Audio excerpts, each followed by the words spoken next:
Salut les amis, j'espère que vous allez bien. Alors, on est un jour très particulier aujourd'hui parce que aujourd'hui, même, il fait un peu noir, donc aujourd'hui quand même, on se dirige vers le sud de la France, direction au-dessus de Nice, pour aller chercher la 4L pour le 4L Trophy.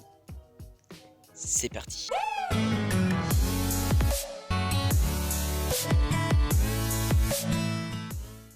Ouais les amis, on est arrivé chez le copain de ma soeur, c'est avec lui et ma soeur qui vient avec également pour aller chercher la 4L dans le sud. Il a un pick-up et un plateau. Les amis, petit briefing du trajet, on a commencé à rouler, il était 21h, je ne sais même plus, mais on a fait à peu près 300 km.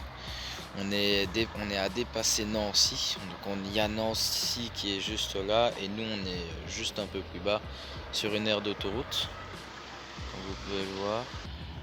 Alors voici la bête qui va transporter la 4L. Ça va le faire. Ah oui, vous étonnez pas, on a enlevé une roue parce que la remorque rebondissait de trop, enfin c'est un peu la cata. Et aussi le pick-up dans lequel on va dormir pour le moment. Comme vous pouvez voir, il est 1h40. On va dormir certainement jusqu'à 6h.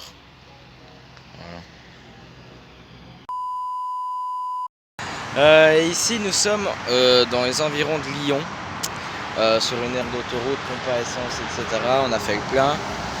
Et nous sommes censés arriver début d'après-midi. Il nous reste à peu près 400 km à faire. Et let's go, on va continuer notre route pour aller chercher la 4L. C'est parti.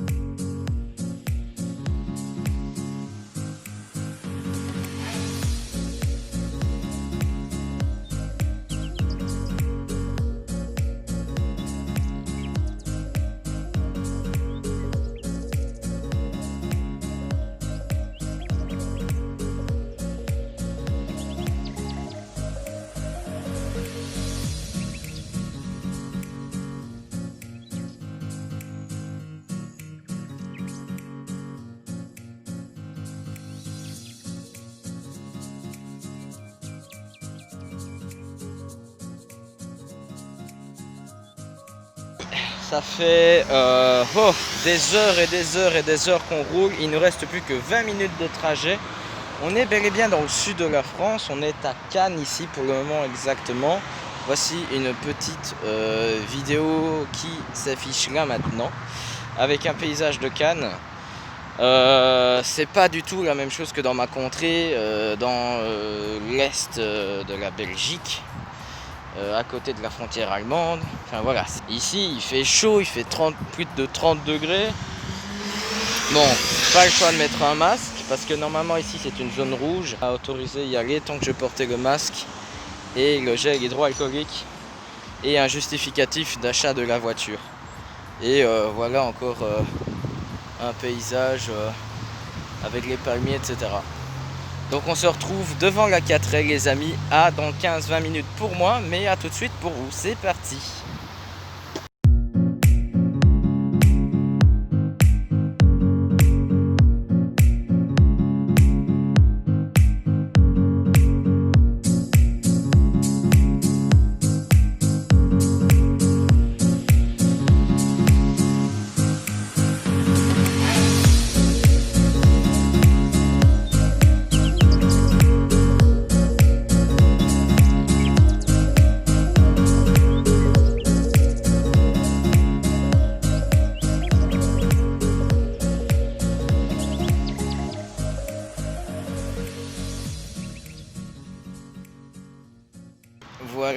Voilà, j'ai la 4L, elle est juste là.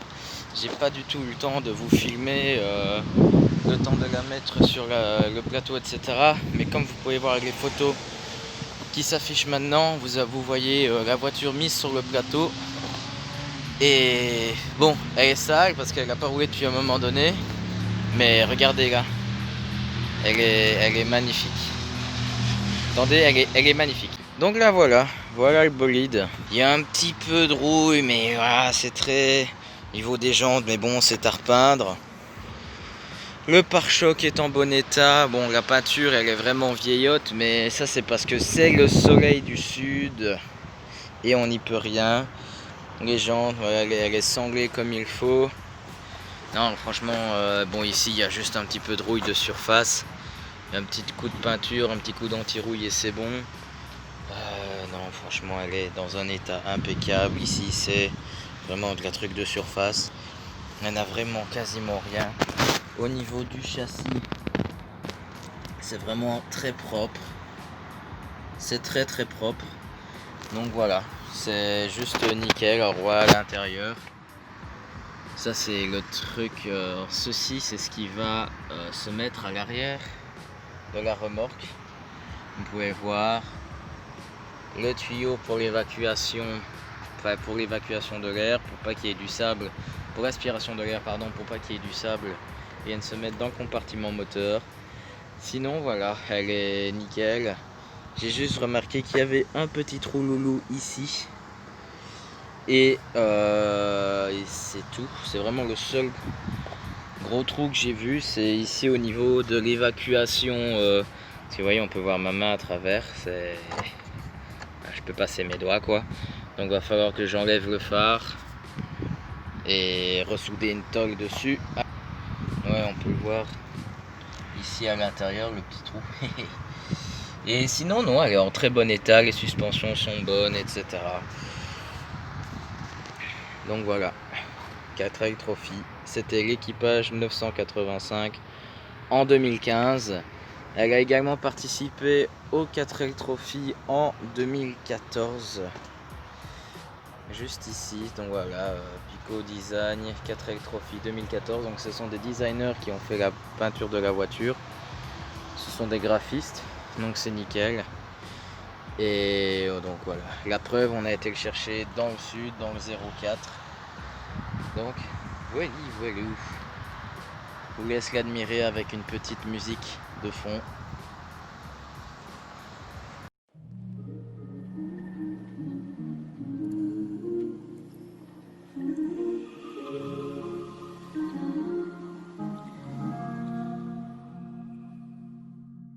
Donc du coup on est sur une aire de repos et j'attends ma soeur et son copain pour pouvoir qu'on puisse y retourner, mais il fallait qu'on marche un petit peu parce qu'on sent sur les jambes qu'on n'a pas marché depuis un certain nombre de kilomètres.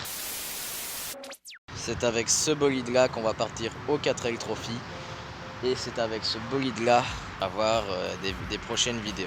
Pour moi ça va être dans exactement beaucoup d'heures, mais je vous reprendrai soit demain matin chez moi, soit je vous reprends quand je suis rentré chez moi le lendemain, soit un peu plus tard dans la journée, mais vous c'est tout de suite et ben, pour moi c'est dans quelques heures. À tout à l'heure.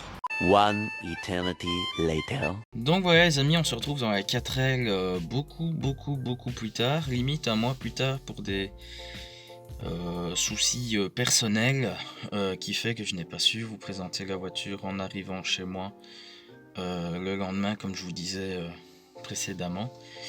Donc voilà, vous allez voir maintenant l'intérieur de la voiture. C'est parti. Alors voilà, coucou le chat. Voilà l'intérieur de l'habitacle.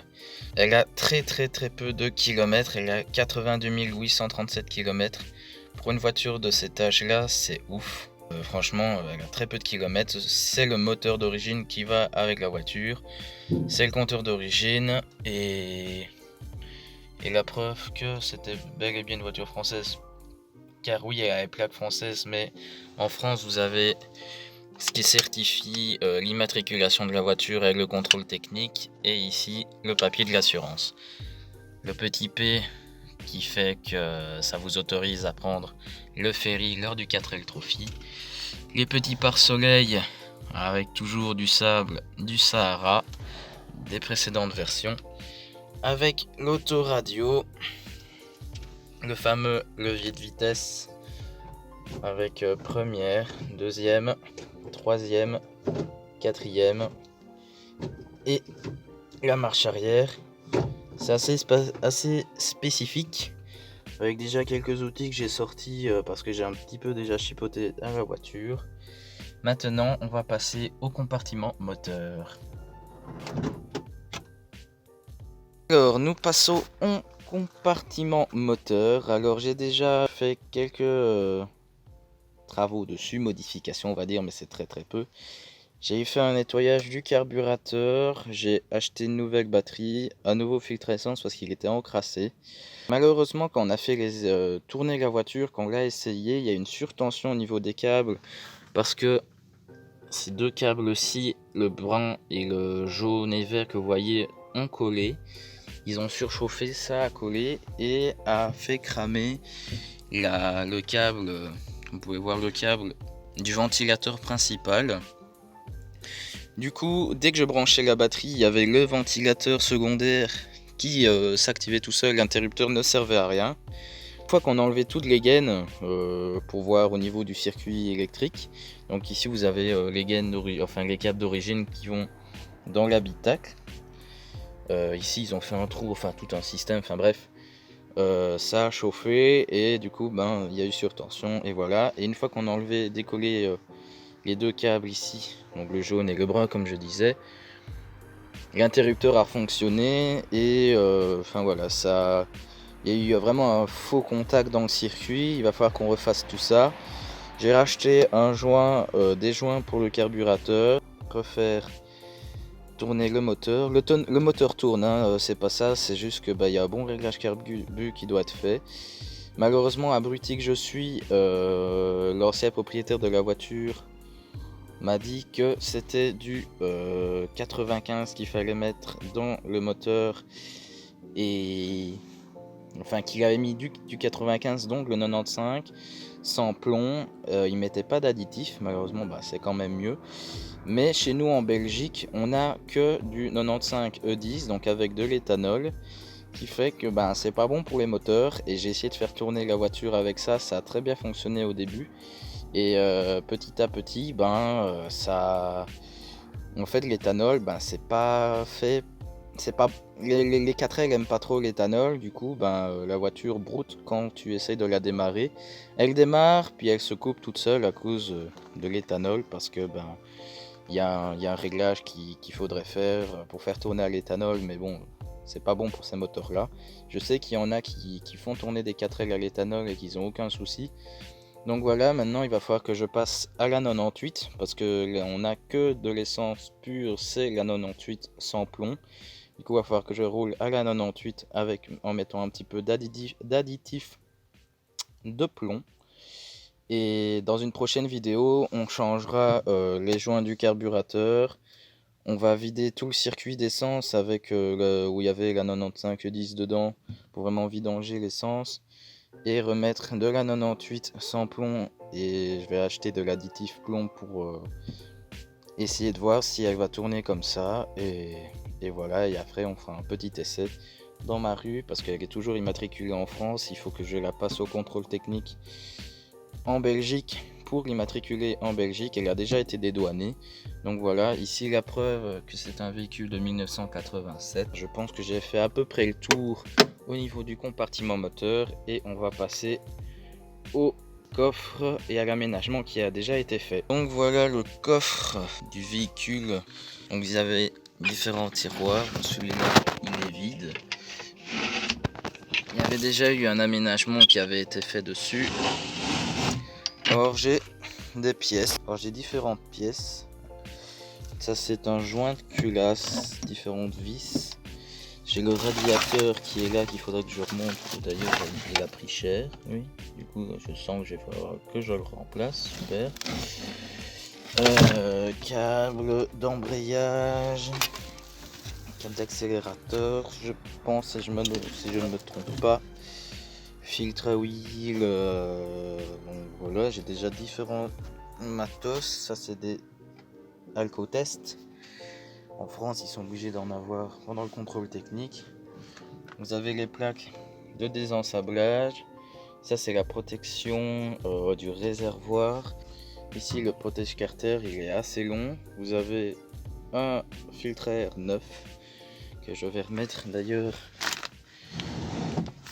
Je vais remettre avec les différentes pièces.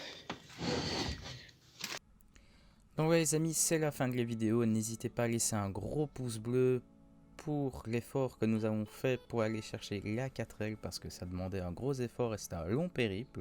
N'hésitez pas à aller voir notre page Facebook qui s'affiche juste ici où il y aura différentes publications par rapport à la préparation de la voiture et lors du 4L Trophy.